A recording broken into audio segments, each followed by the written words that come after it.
तो अजीज़ साथियों, आज की कहानी है बड़ी दिलचस्प और ये है हज़रत लुक़मान हकीम अलैहिस्सलाम की कहानी, जो कि कुरान के 21वें पारे में नक़ल हुई है। और आज हम 21वें दिन की मुनासिबत से इस कहानी को सुनने जा रहे हैं और इससे इंशाअल्लाह कुछ लेसन्स भी लेने जा रहे हैं।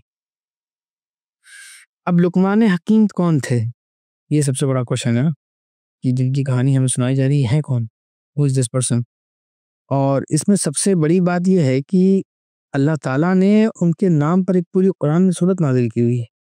ये एक सूरत है जिसका नाम ही है सूरतुल लुक़मान। और वो शुरू भी कैसे होती है? अलिफ लाम मीम तिल्का आयातुल किताबिल हकीम। कि उस किताब की मतलब अल्लाह ताला ने कुरान का ज़िक्र भी किया उस सूरत के इंट्रोडक्शन में पहली 2 आयतों में, उसमें भी हिकमत की बात है कि भाई ये वो किताब है जिसमें बहुत हिकमत की बातें हैं, बहुत विज़डम की बातें हैं। तो इसमें अब मुफस्सिरीन का एक आध को एक्सेप्शन को छोड़कर इजमा यही है, यानी मेजॉरिटी ऑफ द मुफस्सिरीन यही बताते हैं कि लुक़मान वाज़ नॉट अ प्रॉफिट। लेकिन की पॉइंट क्या है कि he was blessed with wisdom, कि उन्हें हिकमत अल्लाह ताला ने ऐसे अता की हुई थी कि उन्होंने उस हिकमत को और इल्म को समझा और ऐसा अमल किया कि वो अंबिया के साथ उनका ज़िक्र हुआ। कि अल्लाह ताला ने कुरान में उनका ज़िक्र इस तरह से किया जिस तरह से नबियों का ज़िक्र किया जाता है। हालाँकि वो नबी नहीं है और उनके नाम पर सूरत नाज़िल की, जिस तरह से नबियों के नाम पर भी कुछ सूरतें हैं। हालाँकि हर नबी के नाम पे सूरतें नहीं हैं, कुरान में कुछ ही अंबिया के नाम पर सूरतें हैं। लेकिन हज़रत लुक़मान के नाम पर एक स्पेसिफिक सूरत भी आ गई। और इसका अल्लाह ताला ने मकाम हज़रत लुक़मान हकीम अलैहिस्सलाम का इतना बुलंद किया कि दुनिया में आज भी सारे मुसलमान लुक़मान अलैहिस्सलाम कहते हैं। कुछ नसीहतें कुरान ने खुद कोट कर दी, लुक़मान ने अपने बेटे को ये नसीहतें की थी, कोट की। इसका मतलब वो इतनी कीमती नसीहतें थी कि अल्लाह ने उनको कुरान में हमेशा के लिए प्रिज़र्व कर दिया, कि जब भी रहती दुनिया तक जब भी कुरान पढ़ा जाएगा उसके बाद भी लुक़मान की नसीहतें बार-बार रिपीट की जाएँगी, बार-बार लोग पढ़ते रहेंगे। एक बहुत पॉइंट आउट करने वाली राय ये है कि हज़रत अ, हूद अलैहिस्सलाम, कौम आद का एक फ़र्द ये बंदा था और इन्होंने जो लोग सर्वाइवर्स थे, सम अमंग द सर्वाइवर्स ऑफ आद, कि आद के ऊपर जब अज़ाब आया, उन्होंने अपने नबी से जब इख्तिलाफ़ किया और नबी के साथ सामने ईमान लाने से इनकार किया, तो उनके ऊपर अल्लाह ने जब अज़ाब भेजा, तो उसके बाद जो लोग सर्वाइवर्स थे, हज़रत हूद के साथ जो लोग बच के निकल गए उस बस्ती से, उनमें से किसी एक का डिसेंडेंट ये हज़रत लुक़मान थे, जो कि आकर यमन में आबाद हो गए थे। उस वक़्त अरब के सदर्न अरब के एरिया में यमन की तरफ थे, वहाँ पर ये एक सरदार बन गए थे। कुछ लोगों ने ये कहा है कि he was one of the black persons, उनको क्योंकि अरब में उसको हबशी कहा है। तो अरब में हबशी कहने का मतलब ज़रूरी नहीं कि वो इथियोपियन हो या इरिट्रियन हो, इसका मतलब ये भी हो सकता है कि he was one of the person who seemed black. क्या नाम है, इब्न अब्बास की रिवायत है कि और भी लोगों ने इस रिवायत को नकल किया है, मुख्तलिफ सहाबा ने और मुख्तलिफ मुफस्सिरीन ने, मौरखीन ने, कि वो एक गुलाम थे, ब्लैक गुलाम थे, बट ही वाज़ ब्लेस्ड, यानी उनको बहुत हिकमत थी और बहुत ज़हानत थी। तो उनका मालिक उनसे बड़ा मुतासिर था। And the one who was his master, जो उनके ओनर थे, he was also very blessed man. और कुछ लोगों ने ये भी कहा है कि वो किसी एक नबी के पीरियड में थे वो। अब उसमें भी नाम आता है कि वो हज़रत दाऊद के पीरियड में थे या किसी और नबी के पीरियड में थे। बहरहाल वो नेक शख्स थे, बड़े हकीम थे। तो किस्सा आता है कि उनका जो वो जिसके गुलाम थे, एक बार उसने कहा कि लुक़मान, आज मेरा कुछ बहुत अच्छा खाने का मन कर रहा है। तो ये बकरा ले जाओ, ये बकरा दुम्बा जो भी है, इसको ले जाओ, इसको ज़बह करो और इसमें से जो तुमको बेस्ट चीज़ लगती है ना, वो मुझे लाके आज खिलाओ। तो हकीम लुक़मान का वाक़या आता है कि उन्होंने वो लेके गए, वो दुम्बा बकरा जो भी था उसको ज़बह किया और उसके बाद लाकर मालिक को पकाकर क्या पेश किया? उसकी ज़बान और उसका दिल। तो मालिक बड़ा हैरान हुए, क्या बड़ी, तो उसने बड़ी यूनिक चॉइस और ज़बान में भी उसने पेश, मतलब मालिक ने अपनी तावील शुरू की होगी भाई, वो मतलब उसने कुछ पूछा नहीं, उसने खा लिया बस। उसने सोचा हो सकता हो ये इसलिए हो क्योंकि इसमें कोई हड्डी नहीं होती है, या बहुत नरम होता है, या बहुत स्ट्रांग है, या क्या वजह है, कुछ भी वजह रही हुई। उसने कहा अच्छा आओ एक दिन और देखते हैं। तो उसने नेक्स्ट डे, कुछ दिन या अगले दिन या उसके कुछ दिन बाद उसने फिर कहा कि लुक़मान, आज फिर एक बकरी ज़बह करो और आज उसकी सबसे बदतरीन चीज़ लेके आना, the worst part of it जो हो सकता है उसमें वो लेके आना। तो अब देखते हैं क्या लेके आते हैं। लुक़मान फिर वही गए, उन्होंने बकरी ज़बह की होगी, जो भी है प्रोसेस पूरा, उसको काटा-पीटा, कुक किया, ला कर के जब दिया तो देखा फिर से सेम चीज़ ला के दी है, ज़बान और दिल। तो अब मालिक बड़ा सरप्राइज़ हुआ, वो मैं तुमसे अच्छा कहा था, तुमने तब भी वही लाया था। मैं तुमसे कह रहा हूँ कि सबसे खराब चीज़ लेके आओ, तब भी तुम यही लेके आ रहे हो। तो ये क्या माजरा है? तो कहा जाता है कि लुक़मान साहब ने बड़ी हिकमत वाला जवाब दिया, बड़ा ज़बरदस्त जवाब दिया। मैंने कहा ये 2 चीज़ें ही तो हैं, अगर ये 2 चीज़ें सही होंगी तो पूरा जिस्म सही हो। अगर आपका दिल अच्छा है, आपकी ज़बान अच्छी है, आपके दिल में ख़यालात अच्छे हैं, आपकी ज़बान पे गुफ्तगू अच्छी है, आपकी ज़बान से लोग हार्म नहीं हो रहे हैं, आपके दिल में किसी के खिलाफ गफ़रत, नफ़रत, गम, गुस्सा, कीना, बुग़्ज़, हसद नहीं है, तो आपका पूरा बॉडी अच्छी है। अब everything, this is the best part in your body possible. If your tongue and if your heart is pure, that is the best thing in your body possible. And if they are the worst, अगर आपकी ज़बान से हर कोई परेशान है, आपके दिल में कि हर किसी के खिलाफ गुस्सा है, गम है और हसद है, जलन है, कीना है, बुग़्ज़ है, तो इससे बुरी चीज़ कोई हो ही नहीं सकती। पूरे जिस्म तो मासूम है। सारी बुराई तो फिर इन्हीं दोनों की वजह से। इस चीज़ ने उस मालिक को बड़ा इम्प्रेस किया। तो रिवायत में आता है कि उन्होंने उसको आज़ाद कर दिया कि भाई तुम्हारी इतनी हिम्मत है, अब तुम गुलाम लायक तो नहीं। So you are free to go, you are a free man, you can go anywhere. और कहा जाता है कि फिर वो अपनी जगह से चले या वहाँ कहाँ भी रहे, और उनकी पूरी फिर उनकी हिकमत की बातें ऐसी थी कि उनकी बड़ी तारीफ आती है रिवायतों में कि लोग उनसे मशवरा करने आते थे। People used to come to him for suggestions. He was अपनी ज़िंदगी में ही मशहूर हो गए थे कि लुकमान हकीम है। और ये भी था कि बहुत मशहूर है कि वो बहुत पायस मशहूर थे कि बड़े नेक बंदे हैं, अल्लाह को बहुत ज़्यादा याद करने वालों में से हैं, अल्लाह का ज़िक्र करने वालों में से हैं। उनके बच्चों को भी मालूम है, हर किसी को मालूम था कि ये लुकमान हकीम जो थे, ये बहुत नेक इंसान है और बहुत खामोश फितरत है। ये भी कहा जाता है कि वो बहुत ज़्यादा गुफ्तगू नहीं करते थे। ये उनकी नसीहतों में भी मिल जाएगा कि उन्होंने जिस तरह से टंग का भी एग्जाम्पल दिया, सब कुछ। तो भाई अल्लाह के रसूल हदीस में ना, मन समता न जा, जो खामोश रहा उसने निजात पा ली। और द मतलब खामोशी इल्म की अलामत है। इल्म और हिकमत जब इंसान को आता होती है ना, तो वो ज़्यादा बकबक नहीं करता। गुफ्तगू करने के लिए लुकमान हकीम को मशहूर था कि बहुत खामोश तबीयत थे, बहुत नेक थे, अल्लाह की बहुत हम्द और सना बयान करते, बहुत शुक्रगुज़ार बंदों में से थे। अच्छा ये देखिए, ये यूनिक पॉइंट है। हमने अब तक कितनी स्टोरियाँ ली हैं, शुक्र के एस्पेक्ट को बार-बार ज़िक्र किया है कि जो लोग अल्लाह के ख़ास बंदे होते हैं, उनकी ये क्वालिटी कॉमन क्वालिटी है कि वो शुक्रगुज़ार होते हैं। आपने ये कभी नहीं देखा होगा कि कोई अल्लाह का मुकर्रब बंदा हो, कोई अल्लाह का स्पेशल बंदा हो और वो शुक्र ना करता हो। This is not possible. ये शुक्र जो नहीं करते हैं, वो कुफ़्र करते हैं फिर। इसीलिए बार-बार, बार-बार, कितनी बार हर स्टोरी में मैं ये बात कहता हूँ, आज फिर से आपको ज़हमत दे रहा हूँ, आपको तकलीफ़ दे रहा हूँ कि शुक्र की रविश को इख्तियार करिए, अपनी ज़िंदगी में शुक्र को डेवलप कीजिए। और मैं आज आपको तहरीर नेमत के तौर पे एक टेक्नीक भी बता दे रहा हूँ कि डेली ये हम काउंसलिंग में यूज़ करते हैं। बहुत लोगों को इससे फ़ायदा हुआ है, ग्रैटिट्यूड जर्नलिंग बोलते हैं कुछ लोग। लेकिन वो लंबा-चौड़ा प्रोसेस है, उसमें थेरेपी का एक अलग तरीका होता है। लेकिन सिर्फ़ शॉर्ट में एक पॉइंट बता रहा हूँ कि डेली सुबह उठ के 5 बातें लिखा करें, या डेली रात में सोते वक़्त 5 बातें लिखा करें जिनके लिए आज आप शुक्रगुज़ार हैं। Just mention any 5 things. Maybe it can be a cup of coffee. Maybe it can be something which you are grateful. Maybe it's a hug from your mom or your dad with your spouse. ताकि अल्लाह की नज़र में आप कम से कम कुछ नहीं हो तो इतना तो हो कि ये बंदा शुक्र करने के लिए पॉइंट ढूंढता है। ये बंदा शुक्रगुजार में से है। और ये शुक्र की कैफियत बहुत दूर तक लेके जाएगी जी साथी। द शुक्र aspect is so powerful and so strong कि अल्लाह के बंदों की ये कॉमन क्वालिटी है। जन्नत में शाकिरी नहीं जाने वाले हैं, ये बात ज़हन में रहे। जिनके अंदर शुक्र एब्सेंट होगा उनके अंदर कुफ्र आ जाएगा, और जन्नत में कुफ्र करने वाले नहीं जाने वाले। तो शुक्र अपनी जिंदगी में पल्लू बांध ले, जिसका जितना शुक्र उसका लेवल उतना बड़ा। ठीक है। अली हज़रत लुकमान की कुछ कैरेक्टर्स की बातें हैं, उनके इनिशियल हैं, और उसमें बहुत सारी और भी बातें कही जा सकती हैं कि हकीम लुकमान अलैहिस्सलाम कौन थे, उनके क्या क्या था। लेकिन हम अब उनकी नसीहतों पे आते हैं जो कि ज़्यादा अहम है हमारे और आपके जानने के लिए। तो उनकी नसीहतें अल्लाह ताला ने कुरान में नकल की शुरू की कि वलक़द आतैना लुकमान हिकमत अन अश्कुर लिल्लाह, कि हमने लुकमान को हिकमत अता की थी कि अल्लाह के शुक्रगुज़ार रहें। यानी अल्लाह ताला ने उनको गिफ्ट दिया, अल्लाह ताला ने उनको अपनी तरफ से हिकमत स्पेशली अता की थी। वैसे तो अल्लाह ताला हर चीज़ इंसान को अता करने वाले हैं, लेकिन हिकमत जैसे किसी-किसी बंदे में होती है ना, कुछ इंसान होते हैं वो उनकी विज़डम अलग लेवल पे होती है, उनका इंटेलेक्ट अलग लेवल पे होता है। कुछ होते हैं जो नॉमिनल होते हैं, कुछ होते हैं जो थोड़ा-सा इसमें चोज़न होते हैं। किसी की अल्लाह ताला ने फिज़िकल पावर ज़्यादा रखी है, किसी की मेंटल पावर ज़्यादा रखी है, किसी की इमोशनल स्टेबिलिटी ज़्यादा रखी है। हर एक इंसान में कुछ ना कुछ अल्लाह ताला यूनिक भी अता करते हैं। तो लुकमान अलैहिस्सलाम की क्या हिकमत थी, क्या उनकी यूनिकनेस थी कि उनको अल्लाह ने स्पेशली विज़डम अता किया था।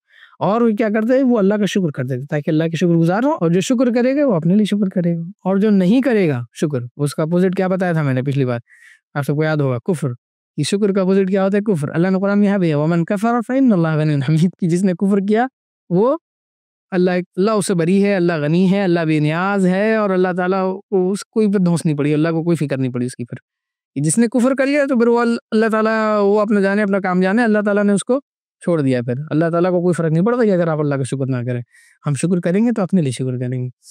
बहरहाल, तो ये लुकमान का अल्लाह ताला ने थोड़ी-सी हज़रत लुकमान का इशारा की तारीफ़ की, उसके बाद उनकी सीधा नसीहतों पे आ रही है कि वइज़ क़ाल लुकमान, और याद करो जब लुकमान अपने बेटे को नसीहत कर रहे थे।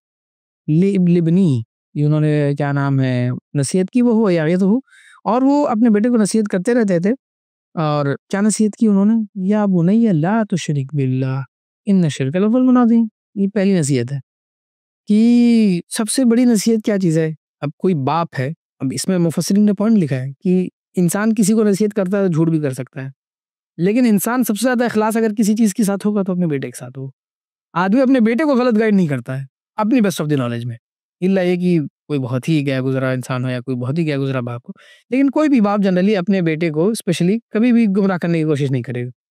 तो उन्होंने अपने बेटे को पहली नसीहत क्या की है, जबकि उनका बेटा ऐसा है कि भाई जब बाप नेक है, नेकोकार है, पायस है और बुजुर्ग है और मोहल्ले टीले हर जगह इलाके में मशहूर है, तो जाहिर सी बात है बेटे को भी पता होगा कि बाप मशहूर है, बाप की हिकमत भी मशहूर है, बाप की नेकी भी मशहूर है, तो उसका कुछ ना कुछ असर तो बेटे में भी होगा।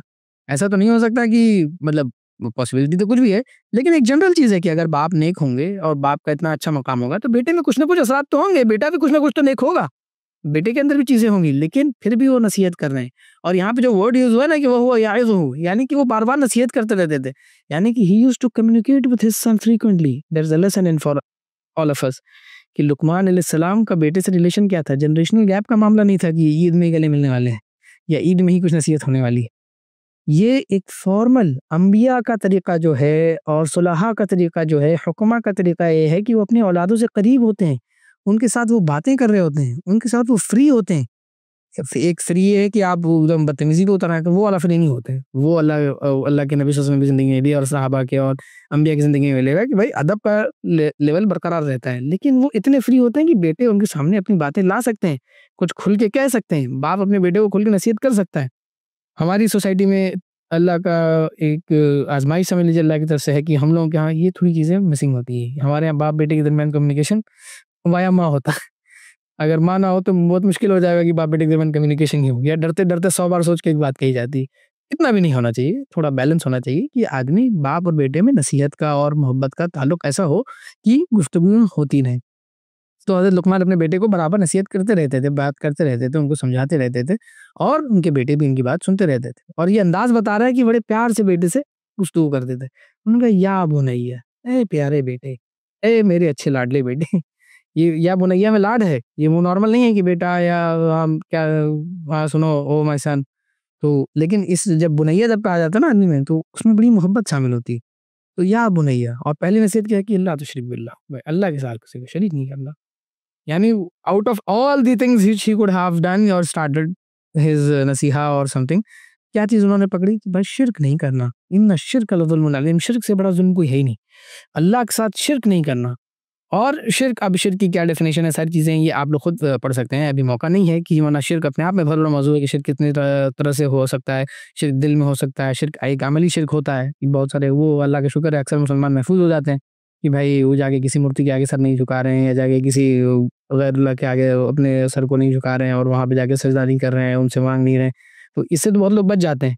लेकिन एक शिर्क दिल में भी होता है कि आप इबादत करें, मैं तरावी में पढ़ रहा हूँ, बड़ी अच्छी आवाज़ में इमामत कर रहा हूँ, लेकिन मैं अल्लाह के लिए नहीं पढ़ रहा हूँ। मुझे ये है कि लोग मेरी नमाज़ बाद तारीफ़ करेंगे, कि क्या तरावी सुनाई इसने, कुरान ख़त्म किया।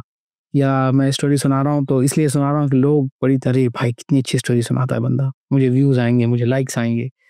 तो ये चीज़ अगर भी दिल में आ रही है ना, तो ये भी शिर्क की तरफ जाने का रास्ता है। ये छुपा हुआ शिर्क है, शिर्क ख़फ़ी जिसे कहा जा सकता है। तो इसकी तरफ पॉइंट आउट करना ज़रूरी है कि ये हम लोग की ज़िंदगी में ज़्यादा आसानी से आता है। वैसे तो आने को कुछ भी आ सकता है, अल्लाह सबकी हिफ़ाज़त करे कि हर बड़े छोटे हर तरीके के शिर्क से, लेकिन शिर्क से बचना बहुत ज़रूरी है। तो हज़रत लुक़मान ने पहली नसीहत यही की है। उसके बाद क्या किया, ववस्सैना अल इंसान बिवालिदैहि। अब इनसे क्या नाम है यहाँ पर जो कंटिन्यूएशन है, बाज़ लोगों ने कहा है कि अल्लाह ताला ने अपना कमेंट किया है और हज़रत लुक़मान की नसीहत भी उसमें ऐड की। कुछ लोगों ने कहा कि ये हज़रत लुक़मान ही की नसीहत है। ठीक है, बहरहाल हज़रत लुक़मान की नसीहत का कॉन्टेक्स्ट चल रहा है और आगे पीछे सारी वही हैं, तो इसका मतलब ये है कि हज़रत लुक़मान ने ये भी नसीहत यकीनन की होगी। और अल्लाह के बाद सबसे बड़ा हक़ क्या बताया? इंसान बिवालिदैहि। और फिर क्या याद दिलाया कि हमलतहु उम्मुहु वहनन अला वहनी, कि उसकी माँ ने उसको तकलीफ़ पे तकलीफ़ उठा के, यानी एक-एक करवट पे। अब ये सैल्यूट है हमारी ख़वातीनों को, हमारी बहनों को, जो इस प्रोसेस के ज़रूर गुज़रती हैं कि कुरान भी रिकॉग्नाइज़ करता है आपकी तकलीफ़ को। ठीक है? ये मत समझिएगा कि आपको मतलब जो आपको उसने रिकॉग्नाइज़ किया है जो आपका मेकर है, जो अल्लाह ताला ने आपको पैदा किया है ना। हमारे कई बार ख़वातीन को ये शिकायत होती है कि हमें रिकॉग्निशन नहीं मिलती। आप दुनिया के लोगों से रिकॉग्निशन ढूँढ रहे हैं, यहाँ अल्लाह ने रिकॉग्नाइज़ किया हुआ है आपकी तकलीफ़ को। कि एक माँ बनने के प्रोसेस में, और एक जगह नहीं है ये मैंने सूरत लुकमान अभी शुरू की है तो सूरत लुकमान का मैंने जिक्र किया है, ये आपको सूरतुल अहकाफ में मिलेगा, सूरतुल अनकबूत में मिलेगा, सिमिलर टाइप ऑफ वर्सेस मिलेंगी। वहाँ पे कुरहा व वज़अतहु कुरहा, कि वो करा कुर के साथ यानी तकलीफ के साथ, दर्द के साथ, यहाँ पे वहन का लफ्ज़ इस्तेमाल किया गया है कि तकलीफ उठा के एक छोटी-छोटी हरकत पे चलने में तकलीफ, बैठने में तकलीफ, वॉशरूम जाने में तकलीफ, खड़े होने में तकलीफ, काम करने में तकलीफ, ट्रैवल होने में तकलीफ, इतने दर्द और तकलीफ के साथ। उसके बाद वफ़िसालुहु फ़ी आमैन, और उसके बाद उसकी फीडिंग कराने में 2 साल 3 साल, जो भी बच्चों का जो भी पूरा एक पीरियड है उसकी परवरिश में माँ कितनी तकलीफ उठाती है, और उसकी रिकग्निशन अल्लाह ताला कर रहे हैं यहाँ पे। और हज़रत लुकमान समझा रहे हैं अपने बेटे को उसी अंदाज में कि भाई तुम्हारी माँ ने बड़ी तकलीफ उठाई है। यानी पहले तो कहा कि वालिदैन, अपने वालिदैन दोनों का मतलब वालिदैन के हक को पहचानो, उसके बाद माँ के हक को उभारा कि भाई माँ का हक ज़्यादा है। ये कुरान के उसलूब से पता चल रहा है ना आयतों से, कि भाई माँ का हक ज़्यादा है, माँ को ज़्यादा याद रखना।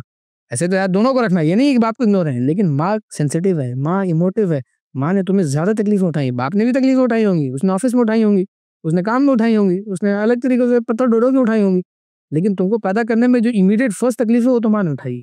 तुमको बड़ा करने में जो शुरू में बचपन में सारी तकलीफ है वो माँ ने उठाई है। तो माँ का दर्जा स्पेशल ट्रीटमेंट, माँ बाप दोनों को इज्जत देनी है, लेकिन माँ को और भी इज्जत देनी है। माँ को इस मामले में उसके लिए मोहब्बत रहमत का और ज़्यादा ख्याल रखना है। तो क्या कहा, अनिश्कुरली वली वालिदिक, अल्लाह की तरफ से कि भाई मेरा जब शुक्र कर लिया है अल्लाह का, उसके बाद क्या करूँ, अपने वालिदैन का शुक्र अदा करूँ। अब यहाँ पर मैं स्टोरी से ज़्यादा ये तो नसीहतें हैं लुकमान की, वही स्टोरी समझ लीजिए। यहाँ पर हमारे और आपके लिए, सारे व्यूअर्स के लिए, सारे लिसनर्स के लिए ये चीज़ बहुत अहम है कि हम में से कितने लोग हैं जो अपने वालिदैन का शुक्र अदा करते हैं। अगर मैं आप लोगों से पूछूँ, आप लोग अपने दिल पे हाथ रख के ये बताएँ कि आखिरी बार आपने कब थैंक यू अम्मी, थैंक यू अब्बा, thank you Baba, without anything reason, ये अल्लाह ने यहाँ कोई रीज़न तो नहीं, मतलब अल्लाह ने तो जो रीज़न दिया है वो तो आपके बचपने का है। जस्ट कि अब्बा आपका बहुत शुक्रिया, आप you do very good for me, I am very grateful to you, I am very grateful for you are a blessing to me. हमने अपनी माँ को जाके कहा हो कि मैं आपके लिए बहुत शुक्रगुज़ार हूँ, आपने जो भी कुछ किया हो। नहीं करते हो, नहीं करते। ये हमारे कल्चर में हमें शिकायत तो है कि वालिदैन हमसे करीब नहीं है, लेकिन हम बच्चों को भी ये सोचना चाहिए हमारे कल्चर में हम क्या वालिदैन का शुक्र अदा करते हैं? मैंने बाज़ कल्चर्स में देखा कि बड़ा अच्छा उन लोग के यहाँ, मैं बड़ा इंस्पायर हुआ कि like specially in some Arab cultures and all when I have met in my travels and all, कि उनके यहाँ बच्चे अगर जैसे घरों में आते हैं तो आते ही अगर वालिद सामने हो तो पहले जाके उनका माथा चूमते हैं, उनसे सलाम दुआ खैर स्पेशली करते हैं। तो व्हिच इज़ वेरी लैकिंग। हम दूर से अस्सलाम वालेकुम, हाँ, हाँ, बस ठीक है और खैरियत पूछ, बहुत ज़्यादा हो गया मोहब्बत तो खैरियत पूछ लें, हाँ भाई क्या है, खैरियत है सब भाई, कहाँ जा रहे हो, कहाँ जा रहे हो? जाके गले मिलना या मुसाफ़ा करना भी वालिद से मुश्किल लगता है। तो ठीक है, आपके वालिदैन अगर किसी एज में थे कि उन्होंने इतना वो कुर्ब नहीं इख्तियार कर पाए, सोसाइटल प्रेशर है या समाज में नहीं था। हम तो बच्चे हैं, हम तो शुक्र के ज़रिए इनिशिएट कर सकते हैं मोहब्बत का ताल्लुक। हम तो उनका डेली जाके उनसे गुफ्तगू करें, और अब्बा कैसे हैं, अम्मा कैसी हैं, तबीयत ठीक है आपकी? बिल्कुल आपने बहुत अच्छी बात की, आपने आज खाना बनाया था, बहुत अच्छा बनाया था। हाँ, अब आपने आज ये वो मशवरा दिया था आपने, हाँ, बहुत अच्छा था। कभी याद करें, अब्बा बचपन में वो जहाँ लेके गए थे, बड़ी प्यारी जगह थी, बड़ा मज़ा आया था, आज मैं ऐसे ही याद कर रहा था। Find reasons to talk to your dads and thank them subtle, कि उनको अंदाज़ा ना, उन्हें पता भी ना चले और आप उनका लीटरों खून बढ़ा दें। और माँ-बाप के लिए औलाद में आँखें की ठंडक होती है। वो बच्चे जब इस तरह के आके कोई 2 बातें बोल जाते हैं ना, तो फिर माँ-बाप का खून बढ़ जाता है और बहुत अलग लेवल पे चला जाता है। और अच्छे काम कीजिए, अपने वालिदैन को इम्प्रेस कीजिए, अपने वालिदैन को खुश कीजिए। अल्लाह के बाद अल्लाह ने जब कहा मेरे बाद अपने वालिदैन का शुक्र करो, तो इसका मतलब है अल्लाह को राज़ी करने के बाद किसको राज़ी करोगे सबसे पहले? वालिदैन की तरफ आओ ना, वालिदैन को भी तो राज़ी करो। उनको भी लेके जाओ कभी, उनको भी घुमा के लाओ।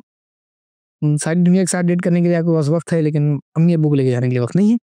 तो उनके लिए हम बिज़ी हो जाते हैं, उनकी प्रायोरिटी कम हो जाती है। तो ये हमारा तरीका नहीं होना चाहिए। यहाँ पर इशारा है इस हिकमत में और इस नसीहत में। और उसके बाद अल्लाह ताला ने कंटिन्यूएशन की है कि एक्सेप्शन भी बता दिए कि व इन जाहदाका अला अन तुश्रिका बिमा लैसा लका बिही इल्म, कि अगर वो तुझ पर दबाव डालें कि तुम किसी ऐसे काम में, ऐसे शिर्क की तरफ जाओ, ऐसे काम में शरीक करे जिसे तू नहीं जानता, तो फला तुतिअहुमा, उस वक़्त उन्हें नहीं मानो, उनकी बात नहीं मानो। अब इसमें भी शिर्क जो है ना, अन तुश्रिका बिमा लैसा, कि वो काम करो जिसके तुम्हें इल्म नहीं है, वो शिर्क। तो इसमें एक तो है कि डायरेक्टली शिर्क की दावत दें, यानी नऊज़ बिल्लाह, जो किसी के माँ-बाप अल्लाह ना करें कि वो मुसलमान ना हो या शिर्क की तरफ बुला रहे हों, तो उनकी तो बात नहीं माननी, उनको खुशनुदी से मना कर देना है। लेकिन इनडायरेक्टली भी एक होता है कि कई बार शरीक करने का मतलब ये भी है कि अल्लाह का एक हुक्म है कि अल्लाह ने हुक्म दिया है कि आप ऐसे रहिए, ऐसे रहिए, ये तरीका है करने का, और माँ-बाप कह रहे नहीं ये मत करो। मिसाल के तौर पर बहुत जेनेरिक मिसाल है जो सबसे ज़्यादा कॉन्फ्लिक्ट आता है कि अल्लाह का हुक्म है कि बीवी के साथ अच्छा ताल्लुक करो, लेकिन अब कोई वजह हो सकती है, माँ भी इंसान है, उसके साथ भी शैतान लगा हुआ है, उसके साथ भी नफ्स है, उसने आपसे कोई ऐसा काम कहा कि जिससे आपकी बीवी को तकलीफ हो, तो ऐसे मामले में यू हैव टू बैलेंस कि नहीं माँ ये नहीं, ये सही चीज़ नहीं, ये अल्लाह ने मना किया है, ये अल्लाह की बाउंड्रीज है, तिल का हुदूदुल्लाह, ये अल्लाह की बाउंड्रीज है जिनको पार नहीं करना है, जिनको क्रॉस नहीं करना है, जिनके साथ हमें जुल्म नहीं अख्तियार करना है। और अल्लाह ने फिर ये भी कहा कि नहीं गुस्से में आ जाओ, क्या बात कर दी आपने, अब ये कैसी बात हो गई, ये नहीं हो सकता, फला तुतिअहुमा, फिर क्या हुआ, साहिबुहुमा फिद दुनिया मारूफा, कि उनका ख्याल रखो, उनके साथ नेक बर्ताव करते रहो अच्छे तरीके से। यानी जब रिफ्यूजल भी हो तो उसमें भी ये पहलू ना हो कि जिस तरह तुमने बॉस के सामने पेपर फाड़ दिया कि कोई टाइम रिजाइन कर दिया, वो नहीं। माँ की बात का इनकार भी करो तो एकदम प्यार से करो, ऐसे करो कि भाई वहाँ बाप की आपका हुक्म सराखों पे होता है, सब कुछ है, लेकिन ये चीज़ जो आपने बताया ये अल्लाह के हुक्म के खिलाफ है, ये अल्लाह के रसूल ने मना किया है। माँ ठीक है मेरी दाढ़ी आपको पसंद नहीं है, लेकिन दाढ़ी अल्लाह के रसूल की सुन्नत है, मैं चाहूँगा कि मैं अल्लाह के रसूल की सुन्नत को कोई तकदीम दूँ, उसको फॉलो करूँ। तो इस तरीके से एहसन तरीके से, कई बार हो सकता है आपके वालिदैन में कोई ऐसी बात कहें जो आपके लिए दीनी तौर पे आपको ना समझ में आ रही हो, तो उस वक़्त उनको मारूफ तरीके से, अच्छे तरीके से, भले तरीके से, नरम तरीके से उनको रिफ्यूज़ल करें और ऐसे करें कि उनको तकलीफ़ कम से कम हो। भाई तकलीफ़ तो होगी, आपने बात नहीं मानी तो चाहे कितना अच्छे से भी आप शुगर कोट करेंगे उसको, तकलीफ़ तो होगी, लेकिन अपनी तरफ से मिनिमम करना है उसको। और वत्तबि सबील मन अनाब इलैहि सुम्मा इलैहि मर्जिउकुम फउनब्बिउकुम बिमा कुन्तुम ता'लमून। अल्लाह ताला याद दिला रहे हैं कि भाई कि अच्छे लोगों के रास्ते पे चलते रहो, फिर तुम सबको क्या है, सबील मन अनाब इलैहि, तुमको पलट के मेरी तरफ ही आना है और उस वक़्त मैं तुम्हें बता दूँगा कि तुम कैसे अमल करते रहे हो। तो इस चीज़ का अल्लाह ताला ने याद दिलाया है कि वालिदैन, औलाद सब कुछ भी हैं, आपके बॉस हैं, आपके अम्मा-अब्बा हैं, आपकी जन्नत है, कदमा के कदमों के नीचे जन्नत है, बाप जन्नत का दरवाज़ा है, ये सारी अपनी जगह है, लेकिन पलट के आना मेरे पास है। तो अगर ये दोनों गलत अल्लाह के कानून से हटकर कोई बात करेंगे तो जन्नत मेरी है। फिर माँ-बाप के कदमों के नीचे की जन्नत वो मेटाफोरिकल चीज़ें हैं। वो आप दुनिया में एहसान अच्छा सलूक करेंगे तो इंशाल्लाह वो आपका रास्ता बन जाएगा। लेकिन अगर माँ ही जन्नत में जाने से रोकने लगे तो फिर माँ की तकलीफ नहीं करनी, फिर वहाँ पे माँ से खुश उसलूबी के साथ रिफ्यूज़ल करना है। अगर बाप ही जन्नत का दरवाज़ा बनने से इनकार कर दे तो भाई उसके साथ उनके साथ बेहतर अंदाज में ताल्लुक रखना है, गुफ्तगू करनी है, लेकिन उनको बातों की पैरवी नहीं करनी है जिन बातों की तरफ वो बुला रहे हैं और जो गलत हों। ठीक है? ये तो थी दूसरी नसीहत। पहली नसीहत क्या थी कि भाई अल्लाह का हक अदा करना है, अल्लाह के साथ शिरक नहीं करना है, और उसमें सारी बातें आ जाएँगी, मैंने डिटेल नहीं लिया, लेकिन फिर अल्लाह के सारे हुकूक की बात आ गई कि नमाज़ भी पढ़नी है, अल्लाह के जितने अता करदा काम है वो सारे करने हैं। खैर वो आगे भी आएगी नसीहत, इसलिए मैंने ज़्यादा डिटेल उस तरफ नहीं लिया है कि अल्लाह का शुक्र अदा करने में और क्या-क्या चीज़ें हो सकती हैं और शिरक ना करने में क्या-क्या चीज़ होती है। फिर दूसरी नसीहत थी माँ-बाप का एहतराम करना, माँ-बाप की के लिए ज़बरदस्त रवैया रखना और उनके साथ एक एहसान का मामला रखना। अच्छा, इसमें मैंने शुरू में बात शायद नहीं बताई थी कि लुक़मान अलैहिस्सलाम का एक और भी बहुत एस्पेक्ट है कि he was a man of excellence, एहसान के बंदे थे वो, कि उनके बारे में आता है कि उनका जो कैरेक्टर था वो एहसान पर मबनी था। यानी one of the excellent characters, one of the best characters किसी का पॉसिबल हो सकता है। तो ये चीज़ें रिफ्लेक्ट होनी है इनकी नसीहतों में। फिर उन्होंने अपने बेटे को क्या नसीहत की, या बुनय्या इन्नहा इन तक मिस्काल हब्बतिन मिन खरदल फतकुन फी शख़रतिन औ फी समावाति औ फिल अर्दि याति बिहल्लाह, कि ऐ मेरे बेटे ये जानो कि कोई चीज़ राई के दाने यानी छोटे से छोटे, एक छोटा राई का दाना कितना छोटा-सा होता है ना? वो मिलेट और ज्वार, पता नहीं राई को इंग्लिश में क्या कहते हैं, एग्ज़ैक्ट वर्ड मुझे भी नहीं ज़हन में आ रहा, लेकिन शायद बहुत छोटे दाने हो सकते हैं, मस्टर्ड वगैरह के छोटे-छोटे जो सीड्स हो सकते हैं, उनके आप कुछ किसी भी उसका एग्ज़ाम्पल ले लीजिए कि राई के दाने के बराबर भी हो, वो चट्टान में हो या किसी पत्थर में हो या आसमान में हो या ज़मीन में हो, कहीं भी हो। अब यहाँ पर हज़रत लुक़मान बेटे के अंदर क्या इंस्टिल करा रहे हैं? अल्लाह ताला की मारिफत का एहसास दिला रहे हैं कि भाई राई का दाना दुनिया भर में कहीं भी हो, किसी पत्थर के अंदर हो छुपा हुआ है, किसी चट्टान में रखा हो, किसी आसमान में, ज़मीन में, कहीं भी हो, तो अल्लाह ताला उसे निकाल लाएगा, याति बि अल्लाह। यानी तुम कोई अच्छा भी अमल करो, कुछ भी छोटा-मोटा अमल करो, तुम्हारे अल्लाह का इल्म is encompassing everything. Allah knows everything, each and everything what you do and you don't. Allah has the knowledge of each and every absolute thing in this world. तो ये अपने बेटे को नसीहत के नाम पर क्या हो रहा है? अभी कोई काम करने को तो नहीं कहा ना? नसीहत में ये भी ज़रूरी है, ये भी एस्पेक्ट है, हमें जो लेसन लेना है इस स्टोरी से हज़रत लुक़मान अलैहिस्सलाम की। भाई जब नसीहतें करे तो बेटों के अंदर, अपने बच्चों में अल्लाह की मारिफत का एहसास दिलाएं कि बेटा अल्लाह सब जानने वाला है, अल्लाह सब देख रहा है, अल्लाह हमें हमेशा देख रहा है। और अभी रमज़ान के महीने में तो बच्चों को और अच्छे से समझाया जा सकता है कि भाई रोज़ा रखा है तो हम में से तो कोई नहीं देखेगा, लेकिन अल्लाह देख रहा है और रोज़े का अजर भी अल्लाह ही देने वाले है। तो इस बात को हज़रत लुक़मान को समझाया कि भाई एक राई का दाना भी अगर बराबर कुछ होगा ना, कोई चीज़, कोई अमल या कोई फ़िज़िकल चीज़ हो या कोई इमोशनल चीज़ हो, कुछ भी हो, और वो कहीं भी हो पूरी दुनिया में, अल्लाह ताला उसको जानता है। इन्नल्लाह लतीफ़ुन ख़बीर, कि अल्लाह ताला बड़ा बाख़बर है, बड़ा ख़बीर है, बड़ा बारीक बीन है, वो छोटी-सी छोटी चीज़ों को भी जानने वाला है। ये नसीहत है। उसके बाद एक और नसीहत आ रही है, ये तीसरे नंबर की नसीहत हो गई। अब चौथी नसीहत क्या की थी उन्होंने अपने बेटे को, या बुनैया अक़िमिस सलात, ए बेटा नमाज कायम कर, और वअमुर बिल मारूफ, और अमर बिल मारूफ का हुक्म, नेकी के भलाई के रास्ते की तरफ हुक्म करो, वन्हा अनिल मुनकर, और बुराई से लोगों को रोको, बुराई से लोगों को बाज रखो, कोशिश करो कि जितना हो सके बुराई का एकदम कम होने की कोशिश करो, उसको कोशिश करो कि बुराई तुमसे दूर भागे, तुम्हारे प्रेजेंस में बुराई कम से कम हो सके। और वस्बिर अला मा असाबक, और सब्र करो जो भी तुम पर मुसीबत आए। इन ज़ालिका मिन अज़्मिल उमूर, ये वो बातें हैं जिनकी बड़ी ताकीद की गई। अब इसमें एक-एक करके 4 नसीहतें हैं, तो हम चारों पे एक-एक इंशाल्लाह ले लेंगे, या उससे भी कम टाइम के लिए ले ली। ये अक़िमिस सलाह सबसे अहम है इसमें, कि नमाज कायम करो। नमाज कायम करने के लिए मैं मतलब इसकी बहुत अच्छी है कि नमाज कायम करने का असली मतलब क्या है। एक तो है कि भाई नमाज पढ़ लो, नमाज कायम करो, यानी इकामत दो, नमाज खड़े हो जाओ, फजर पढ़ लो 2 रकात, ज़ोहर पढ़ लो 4 रकात। एक तो ये है अक़िमिस सलाह। दूसरा अक़िमिस सलाह में और डेप्थ आ जाएगी, सारी नमाज़ें पाबंदी से पढ़ो, नवाफ़िल भी अदा करो, सुन्नत भी अदा करो, जितनी हो सकती है वो भी है। बिल्कुल वो भी नमाज के कायम करने में आएगा। लेकिन अक़िमिस सलाह का जो सबसे अच्छा मुझे आज तक मफ़हूम मिला है, वो हज़रत वासिफ़ अली वासिफ़ रहमतुल्लाह, एक बड़े क्या नाम है, वो भी हकीम ही गुज़रे हैं, समझ लीजिए राइटर हकीम। तो उनका एक जुमला है जो मेरे ज़हन में चुभ गया भाई, कई सालों पहले मैंने कभी पढ़ा था वो यहीं पे। तो उसमें था कि अगर आपकी मस्जिद की ज़िंदगी और मस्जिद के बाहर की ज़िंदगी सेम हो गई, यानी मस्जिद में किस तरह आप अपने आप को अच्छा प्रेज़ेंट करते हैं, किस तरह आप अल्लाह की तरफ रुजू करते हैं, किस तरह आप अल्लाह के मारिफ़त का ख़्याल करते हैं, किस तरह आप किसी से झगड़ा नहीं करते। जनरली बहुत गया गुज़रा मुसलमान ही होगा जो मस्जिद में इसके अपोज़िट रहेगा। वरना मस्जिद में we portray a very good character, ठीक है? या नमाज़ की हालत में हम बहुत एक गुड कैरेक्टर में आ जाते हैं ना। तो वो कहते हैं कि अगर मस्जिद की ज़िंदगी, अंदर की ज़िंदगी मस्जिद के बाहर की ज़िंदगी के से जैसे सेम हो जाए, यानी जो आप मस्जिद में कैफ़ियत थी ना, वही कैफ़ियत बाहर भी आने लगे। जो कैफ़ियत आपकी नमाज़ में हो जाती है ना, वही कैफ़ियत बाहर भी होना शुरू हो जाए, तो फिर समझ लो नमाज़ कायम हो गई। यानी नमाज़ कायम करने का उन्होंने जो एक डिस्क्रिप्शन दिया ना कि नमाज़ कब कायम होगी, तो ये हमारी और आपकी ज़िंदगी में सोचने का मकाम है कि अगर हमारी नमाज़ों की जो कैफ़ियत है, वही कैफ़ियत हमारी ज़िंदगियों में आ जाए, समझ लीजिए नमाज़ कायम हो गई। मैं इससे ज़्यादा बात इस पे नहीं करूँगा, बाकी ये एक अपना आप में एक बहुत बड़ा मौज़ू है कि नमाज़ किस तरह कायम होगी।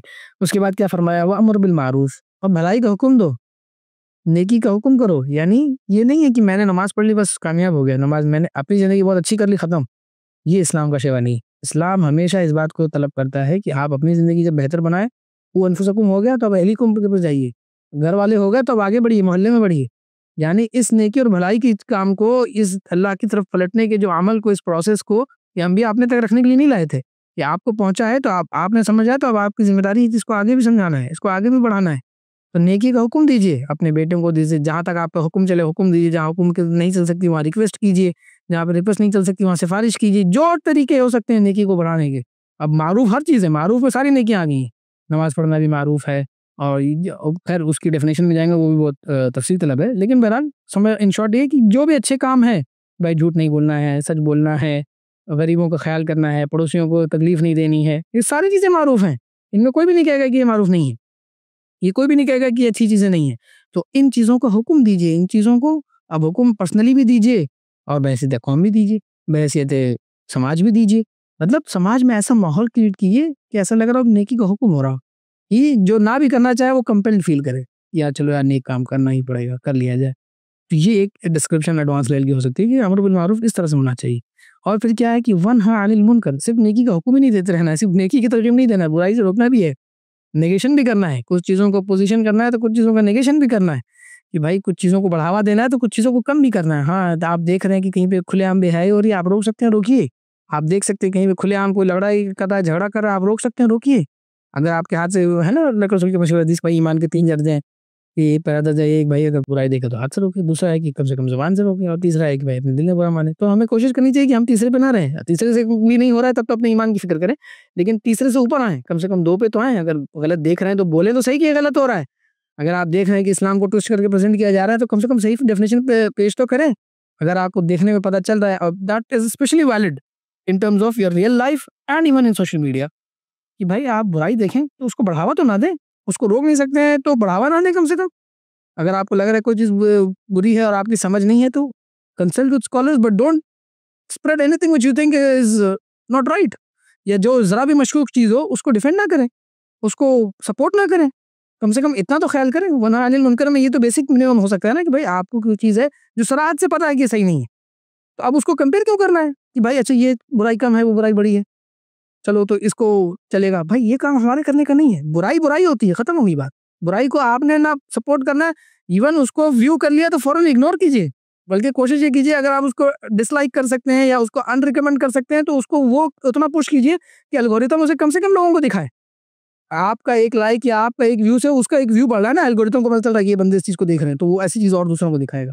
तो आपकी खातिर में तो जाएगी वो चीज़ कि आपने एक ऐसी चीज़ को सपोर्ट किया जिससे वो दूसरों को गई। इस बात का बड़ा ख्याल रखने की ज़रूरत है कि बुराई किसी भी लेवल की हो, उसको जस्टिफाई करने की ज़रूरत नहीं है। वो तो बहुत आगे का लेवल है।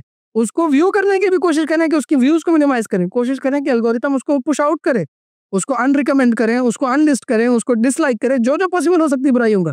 ताकि आपका कम से कम कंट्रीब्यूशन तो आए कि आप बुराई से रोकने वालों में से। और उसी के अपोज़िट अच्छी चीज़ है, अच्छी चीज़ को देखें तो उसको लाइक करें, उसको शेयर करें, उसको रीट्वीट करें, उसको दूसरों तक फैलाएँ, ताकि आपका कुछ तो एक बंदा भी आपकी वजह से देखेगा तो आपको अजर मिलेगा। मैंने नेगेशन की तरफ ज़्यादा ध्यान दिया है क्योंकि मैंने मतलब सपोर्ट करने में इतनी नहीं, क्योंकि वो आप जनरली हम आप करते हैं। हम अच्छी चीज़ें देखते हैं तो उसको जनरली रीपोस्ट भी करेंगे, स्टोरी भी लगाएँगे, सब कुछ करेंगे। लेकिन हम बुराई के मामले में सेंसिटिव नहीं है। हम गलत चीज़ें देखते हैं, हम सपोर्ट कर देते हैं। हम गलत चीज़ें देखते हैं, हम उनको बयान कर देते हैं। हम गलत चीज़ें देखते हैं, कई बार हमारी तावील की गलती हो जाती है, हमको समझ में नहीं आता है कि ये सही है, गलत है, हम उसमें कुछ कमेंट्स दे देते हैं।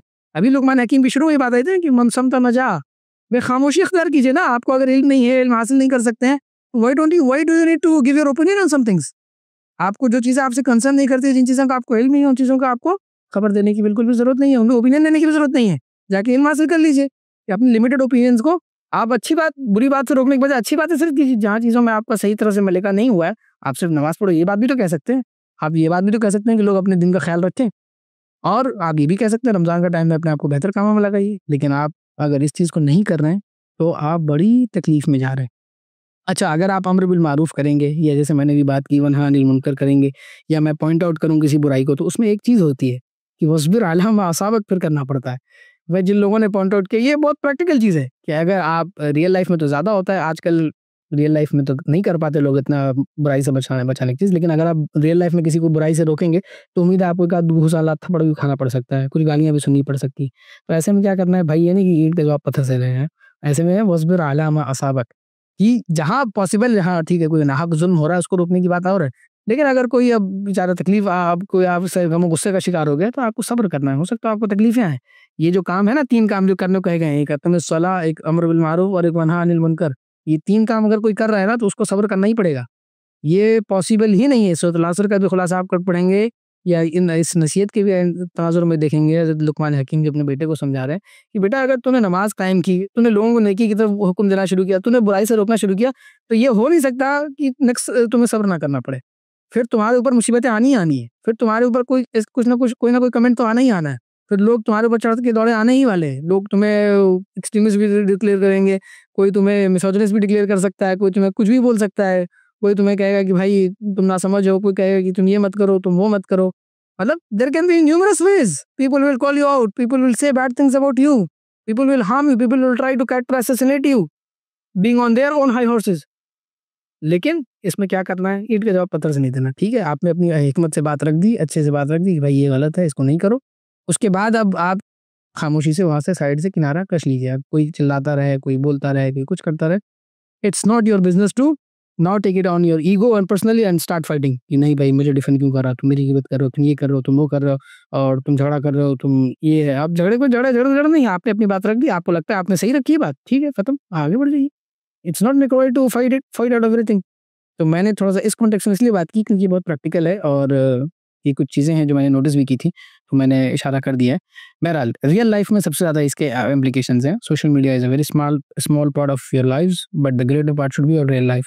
और रियल लाइफ़ में भी आप जब किसी को नसीहत करेंगे, किसी को बुराई से रोकेंगे, तो there are very likely chances कि आपके ऊपर मुसीबतें आ सकती हैं। मुसीबतें पर्सनल लेवल पे भी आ सकती हैं और सरकारी लेवल पे भी आ सकती हैं। तो हर तरह की जब तरीकों से मुसीबतें कहीं से भी आएँ, तो उनके ऊपर सब्र करना एक हमारी ज़िम्मेदारी है। बहैसियत कौम भी, बहैसियत फ़र्द भी। यहाँ पर पर्सनली भी ये चीज़ें हो सकती हैं और बहैसियत कम्युनिटी, बहैसियत मुसलमान, बहैसियत मोमिन कौम भी ये मसले आ सकते हैं। और ये वो बातें हैं जिनकी बड़ी ताकीद की। उसके बाद एक और नसीहत है, क्या है? वला तुसअर खद्दक, टाइम इज़ रनिंग शॉर्ट, बार-बार मेरा अलार्म आने लगता है। वला तुसअर खद्दक लिन्नास वला तमशी फिल अर्ज़ि मरहा, कि लोगों से मुँह फेर कर बात ना करो। ये एरोगेंस की निशानी है कि आप बात किसी से कर रहे हैं लेकिन ट्रीट ऐसे कर रहे हैं कि आप बड़े हो, मुँह दाएँ साइड ऐसे ऐसे करके बात कर रहे हैं, या ऐसे करके बात कर रहे हैं कि भाई मैं तुम कौन हो भाई? मैं तुमसे why should I see you? Why should I communicate with you? ऐसे ना किसी को ज़लील करने का तरीका होता है। लहज़ा ऐसा बना लेना, ओह हो! तो आपकी ये बात है। ये सारी चीज़ें उसमें शामिल हैं कि लोगों से बात ऐसे करो कि लोगों को पता चल जाए कि आप उनकी तज़हीक कर रहे हो, उनको तज़लील कर रहे हो, उनको ज़लील कर रहे हो, उनको गिरा रहे हो, उनकी बेइज़्ज़ती करने की कोशिश कर रहे हो। तो इससे मना किया गया। और क्या कहा? और ज़मीन पे अकड़ के नहीं चलो। ज़मीन पे अपनी चाल कहो, भाई मैं तो ज़मीन का I am the king of the world. आदमी चलता है बाहर तो कई बार ऐसा चलता है जैसे मेरी ही हुकूमत ज़मीन पे चल रही है और मेरा ही सब कुछ है। और इसकी डिटेल आपको दूसरी सूरतों में और भी मिलेगी कि भाई ना तुम ज़मीन को फाड़ सकते हो, ना तुम ज़मीन के आसमान पहाड़ों को कैप्चर कर सकते हो। कैप्चर इन द सेंस कि तुम ना पहाड़ों जितनी ताकतवर हो, ना तुम्हारी ज़मीन की डेप्थ जितनी डेप्थ है, ना तुम्हारी हाइट पहाड़ों जितनी है, ना तुम्हारी डेप्थ ज़मीन जितनी। तो तुम्हारी क्या औकात है? हकीम लुकमान अलैहिस्सलाम ने क्या कहा? इन्नल्लाह ला युहिब्बु कुल्ला मुख्तालिन फखूर। अल्लाह किसी खुद पसंद, किसी फ़ख्र जताने वाले, किसी मगरूर, किसी किब्र को पसंद नहीं करता। अब अब इसमें बहुत सारी डिटेल है, लेकिन मैं बस एक इशारा कर दूँगा, एक हदीस की तरफ इशारा कि भाई अल किब्रु रिदाई। अल्लाह रहा है कि ये जो तकब्बुर है ये सिर्फ़ अल्लाह को ज़ेब देता है। बड़ाई है ना, ये तकबीर कि मैं बड़ा हूँ, मैं सबसे मोहतरम हूँ, ये सिर्फ़ अल्लाह को है। ये अल्लाह की चादर है और वो हरी बड़ी ख़तरनाक है। इसको ना खींचो। अगर खींचेगा तो चमड़ी उधेड़ दूँगा। ये मेरा एक्सप्लेनेशन है उस हदीस का। मैं अपने अल्फ़ाज़ में बयान कर रहा हूँ उसका मफ़हूम। कि अल्लाह ने कहा भाई अगर तुम इसको खींचोगे, ये किब्र और रिदाई ये तकब्बुर में ज़्यादा है और इसको खींचने की कोशिश ना करना। इसके ऊपर हमला करने की कोशिश ना करना। अगर यानी इसको तकब्बुर अपने ऊपर ना लेने की कोशिश करना। खुद तकब्बुर करने की कोशिश ना करना। अगर करोगे तो जहन्नम में तुम्हें बहुत सख्त सज़ा दूँगा। तुम्हें जहन्नम में ऐसा अज़ाब दूँगा कि तुम्हारा सारा किब्र बाहर आ जाएगा। तो इस चीज़ से बचने की बहुत ज़रूरत है। बहरहाल उसके बाद एक और नसीहत आ रही है और क्या है कि वक़्सिद फ़ी मशीक। क्या इसका अपोज़िट यानी क्या नहीं करना है वो तो बता दिया ना कि भाई चाल ऐसे नहीं चलना, वैसे नहीं चलना। लेकिन क्या चलना चाहिए वो भी तो बताना चाहिए ना। ये अगर मैं आपसे कह दूँ कि यहाँ मत जाना, तो ठीक है भाई यहाँ मत जाना एक सेंस तक समझ में आती है बात। लेकिन इंसान का दिमाग है कि जहाँ नहीं जाना सोचता था वो बार-बार वहीं जाने की सोचेगा। तो इसलिए ये रिप्लेसमेंट भी बताना चाहिए। कलमा ला इलाहा इल्लल्लाह, ला इलाहा की बताया इल्लल्लाह है। अगर आप मतलब इमेजिन कीजिए ना ये एक साइकोलॉजिकल चीज़ है कि अगर किसी को कह दिया जाए ये मत करना तो उसका बार-बार वो करने की तरफ ज़हन जाता है। इसीलिए क्या करना है वो भी बताना चाहिए। स्पेशली जब आप अपने बच्चों को नसीहत करें ना तो जब कहा करें ना ये मत करो, तो सिर्फ़ ये मत करो मत कहा कीजिए। उसकी जगह क्या करो ये बताओ? खामोश बैठो, ये बोलना समझ में आता है। शोर मत करो बोलोगे तो शोर उसके ज़हन में आएगा। ठीक है? ये साइकोलॉजिकल चीज़ें हैं जो हम अपनी काउंसलिंग्स वगैरह में यूज़ करते हैं। भई एक बंदा को अगर आपने बोल दिया ये मत करो, तो उसके लिए वो समझना मुश्किल हो जाता है कई बार। उसको प्रैक्टिकेट करना और दिमाग को पर्सीव करना मुश्किल है, इसलिए बताना चाहिए कि क्या करना है। लुक़मान हकीम अपने बेटे को बता रहे हैं कि करना क्या है। वक़्सिद फ़ी मशीक यानी अपनी चाल में इख्तिदाल अख्तियार करो। ये खूबसूरत तरीन बंदे हैं, प्यारे बंदे हैं, इबादुर रहमान है, रहमान के बंदे। उनकी क्या क्वालिटीज़ हैं? सूरह फुरकान का आखिरी रुकू है, आखिरी सफ़ा है, आप सबको पढ़ना चाहिए वो, बल्कि इंशाअल्लाह हम भी कभी लेंगे उसको। तो क्या क्वालिटी बताइए कि जब वो चलते हैं ज़मीन पर तो बड़े हल्के-फुल्के म्याना रवि के साथ, अच्छी चाल, यहाँ पे भी वही है कि वक़्सिद फ़ी मशीक है, जब चलो तो अपनी चाल में बैलेंस इख्तियार करो। ये भी ना लगे कि बीमार आदमी चल रहा है, लुंज-पुंज टहल रहा है, चल ही नहीं पा रहा है, घसीट रहा है। ये भी ना लगे कि बहुत किब्र अकड़ के ज़मीन में पैर मार-मार के ठोकर मार रहा है। म्याना रवि, मोहब्बत की चाल, सिंपल चाल, नॉर्मल चाल इख्तियार कीजिए, चलते रहिए। अपनी चाल में एतदाल के साथ चलिए, ना बहुत तेज़ी से चलिए, ना बहुत स्लो चलिए। ना कोई बहुत इस तरह से चलिए कि किसी की तज़हीक हो रही हो, किसी दूसरे को ज़लील कर रहे हो या इस तरह से चलिए कि खुद को ज़लील कर रहे हो, कुछ भी नहीं, नॉर्मल चाल चलिए। और क्या है वग़्ज़ुज़ मिन सौतिक, अपनी आवाज़ को पस्त रखिए, अपनी आवाज़ को धीमा रखिए, चिल्लाने की ज़रूरत नहीं है बिला वजह। अपनी बात को समझाने के लिए अपनी वॉइस को ऊँचा करने की ज़रूरत नहीं है। इसकी नसीहत तो सबसे पहले मुझे खुद को ज़रूरत है, अल्लाह मुझे माफ़ करे। लेकिन हम सब के लिए नसीहत है कि भाई अपनी आवाज़ को नॉर्मल रखिए, अपनी आवाज़ को सिंपल रखिए। और फिर क्या बताएँ इन्न अनकरल अस्वाति लसौतुल हमीर, सबसे ज़्यादा बुरी आवाज़ किसकी होती है? गधों की होती है। यानी चिल्लाने की काम की आदत किसकी है? गधों की है। हम तो इंसान हैं मेरे ख़्याल से, अल्लाह के फ़ज़ल से। तो हमें गधों की जैसी रेप्लिकेशन की ज़रूरत नहीं है। तो ये हकीम लुक़मान ने जो बड़ी अच्छी नसीहत की और साथ में तशबीह भी दी है। अब इसमें मैंने बहुत सारे लेसन्स तो पूरी नसीहत ही लेसन्स ही हैं, तो अलग से लेसन्स क्या दें? तो लेकिन फिर भी कुछ लेसन्स हैं जो मैं एंड में इस स्टोरी को इंक्लूड करता हूँ। कुरान ने यहीं तक उनकी नसीहतें रखी हैं, उसके बाद आगे का सिलसिला शुरू होता है सूरत में। तो सबसे बड़ा लेसन ये है, पहला लेसन कि अपने बच्चों को नसीहतें किया करें। अपने प्यारे बच्चों को, अपने छोटे बच्चों को, बड़े बच्चों को, उनको नसीहतें करते रहिए, उनसे बातें किया कीजिए, उनको अच्छी-अच्छी बातें समझाया कीजिए और उन बातों को समझाने में हमेशा सीक्वेंस ख़याल किया कीजिए। कि अल्लाह की किबरियाई सबसे बड़ी होनी चाहिए, उसकी तरफ इशारा हमेशा ज़्यादा होना चाहिए। फिर वालिदैन के हकूक़ होते हैं, अपने बड़ों का अदब है, एहतराम है, वो सिखाना चाहिए उसके बाद दीन के कामों की तरफ रुजू कराना चाहिए कि भाई नमाज कायम करो, नमाज पढ़नी है तुमको, अच्छे काम की तरफ, अच्छे अमर बिल मारूफ का काम करना है तुमको, नहीं अनिल मुनकर का काम करना है, बुराई देखना है, उसको रोकने की कोशिशें करनी है। अपने आप को ट्रबल से बचाते हुए, मतलब वो हिकमत के साथ, हकीम लुकमान हकीम थे, तो बड़े हकीम थे, तो उनके बेटे को उन्होंने हिकमत के साथ ही समझाया। तो आप भी हिकमत के साथ समझाना है, जहाँ पे जैसे जो तरीका है सब होगा। बच्चे भी समझदार होते हैं, आई एम श्योर कि हमारी ऑडियंस सब समझदार है, और उनमें जितने बच्चे वाले हैं उनके बच्चे भी समझदार होंगे, जिनके नहीं है, जिनके आगे होने वाले हैं, इंशाल्लाह अल्लाह ताला सबको अता करे, तो वो भी समझदारी होंगे इंशाल्लाह।